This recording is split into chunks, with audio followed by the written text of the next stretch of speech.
Welcome to signal TV. ఈ మధ్య పార్టీలో జంపు జిలానీలు, ఈ పార్టీ నుంచి ఆ పార్టీలోకి, ఆ పార్టీ నుంచి ఈ పార్టీలోకి, ఇదంతా చూస్తుంటే అసలు తెలంగాణలో రాజకీయం ఏమవుతుంది, తెలంగాణలో రాజకీయం ఎందుకు ఇంత దారుణంగా మారిందన్న ఒక చర్చ కూడా నడుస్తుంది. తెలంగాణ వచ్చిన తర్వాత ఇట్లాంటివి ఎక్కువ జరుగుతున్నాయి. లాస్ట్ గవర్నమెంట్ బీఆర్ఎస్ గవర్నమెంట్ 9.5 సంవత్సరాల్లో చాలామంది ఇటు కాంగ్రెస్ నుంచి, బీజేపీ నుంచి, టీడీపీ నుంచి చాలామంది బీఆర్ఎస్లో చేరిండ్రు.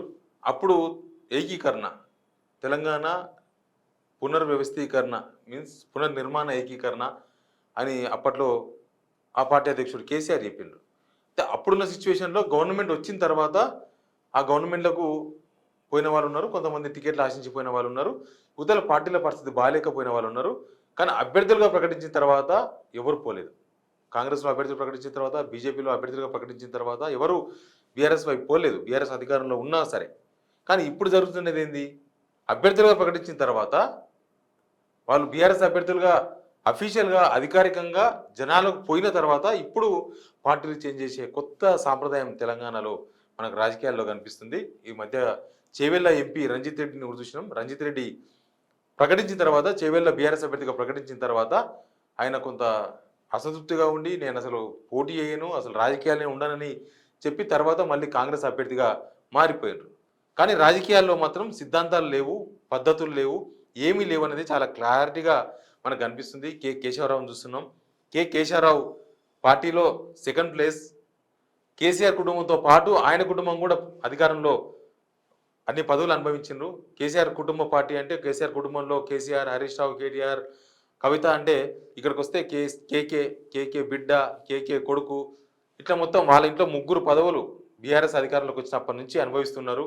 2 సార్లు రాజ్యసభ ఎంపీగా ఆయన గెలుపొందినరు. ఆయన ఒక కామెంట్ చేస్తున్నారు, తీర్థయాత్రలకు పోయినట్టు 9.5 సంవత్సరాలని.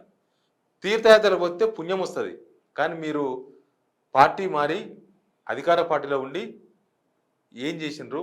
రాజ్యసభ మెంబర్గా జీతం తీసుకున్నారు.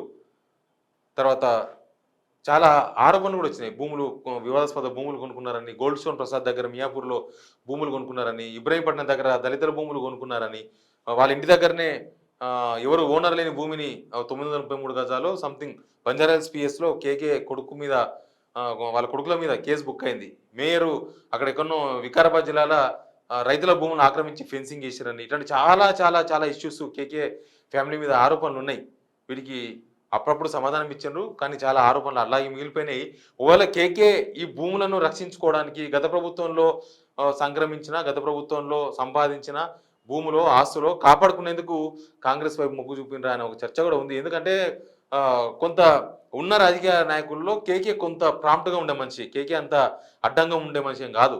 కేశవరావు సీనియర్ లీడర్, 40-50 ఏళ్ళ నుంచి ఆయన రాజకీయాల్లో ఉన్నారు. ఆయన చాలామంది ముఖ్యమంత్రులను చూసిండ్రు. పార్టీ కాంగ్రెస్లో ఉన్నప్పుడు కాంగ్రెస్ అధిష్టానికి చాలా దగ్గరగా ఉన్న వ్యక్తి.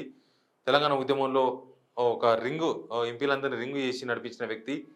కానీ ఆయన ఇప్పుడు నేను కాంగ్రెస్ మనిషిని, నేను కాంగ్రెస్లో చనిపోవాలి, ఇన్ని రోజులు తీర్థయాత్రకు పోయిన కామెంట్స్ అయితే ఎవరు జీర్ణించుకునే పరిస్థితులు లేరు. రాజకీయ విలువలు దిగజారిపోయినాయి. రాజకీయాలు, సిద్ధాంతాలు, పద్ధతులు ఏమీ లేవు. ఎవరైనా స్వార్థపరులే, ఎవరైనా అవకాశవాదులే రాజకీయ నాయకులు. వాళ్ళ అవకాశం కోసం వాళ్ళు ఏదో చెప్పి పార్టీ మారడం, ఏదో చెప్పి మళ్ళీ ఇంకో పార్టీకి పోవడం, ఇదే జరుగుతుంది. రేపు ఒకనాడు ఏమైనా కింద మీద ఈ కాంగ్రెస్ ప్రాబ్లం వస్తే, కాంగ్రెస్ గవర్నమెంట్కి ఏమైనా ప్రాబ్లం వస్తే మళ్ళీ ఇప్పుడు పోతున్న ఈ జంపు జిల్లాని అందరూ కూడా మళ్ళీ అప్పుడు సేఫెస్ట్ పార్టీ ఏది ఉంటే ఆ పార్టీలోకి వెళ్తారు. వీళ్ళేమి మళ్ళీ మేము కాంగ్రెస్లోనే ఉంటాం, నేను కాంగ్రెస్లోనే చచ్చిపోతా, నేను కాంగ్రెస్ కండువానే కప్పుకుంటా, ఇట్లాంటి సిద్ధాంతాలు, పద్ధతులు ఇప్పుడేం లేవు. అంతా 2 మినిట్స్ నూడిల్స్ అంటారు చూడండి, ఇన్స్టాంట్ పాలిటిక్స్ చేస్తున్నారు ఇప్పుడు. ఎక్కడ అధికారం ఉంటే అక్కడ, ఎక్కడ మంచిగా ఉంటే అక్కడ, ఏ పార్టీ అధికారంలో ఉంటే ఆ పార్టీ మనది, ఏ జెండాలు వేస్తే ఆ జెండానే మనది, ఏ కొమ్ములు వేస్తే ఆ కొమ్మే మనది. ప్రస్తుతం రాజకీయ నాయకులు ఫాలో అవుతున్నది ఇదే.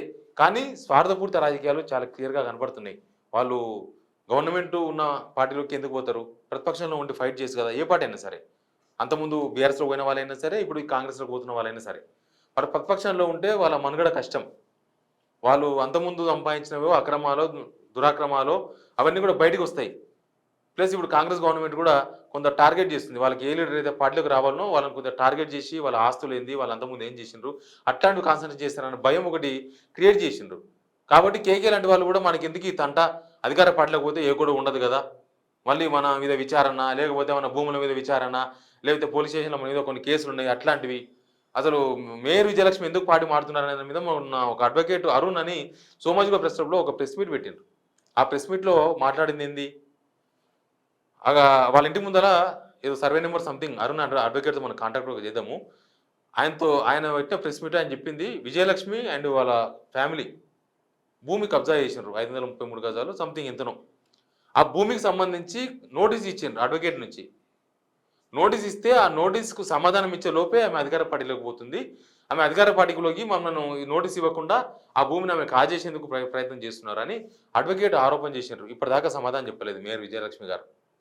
ఇట్లా ప్రతి ఒక్కరు నాట్ ఓన్లీ కేకే ఫ్యామిలీ చాలామంది వాళ్ళ ఆస్తులు కాపాడుకోనికే వాళ్ళని జనాల కోసం జనాలకు సర్వ్ చేయనీకే పోతలేరు. జనాలకు సర్వ్ చేయాలంటే నిజానికి ప్రతిపక్ష పార్టీలే చాలా బెటర్. అధికార పార్టీలో ఉండి సర్వ్ చేసేది ఏమి ఉండదు. సొంతంగా సర్వీస్ చేసుకోవడం తప్ప.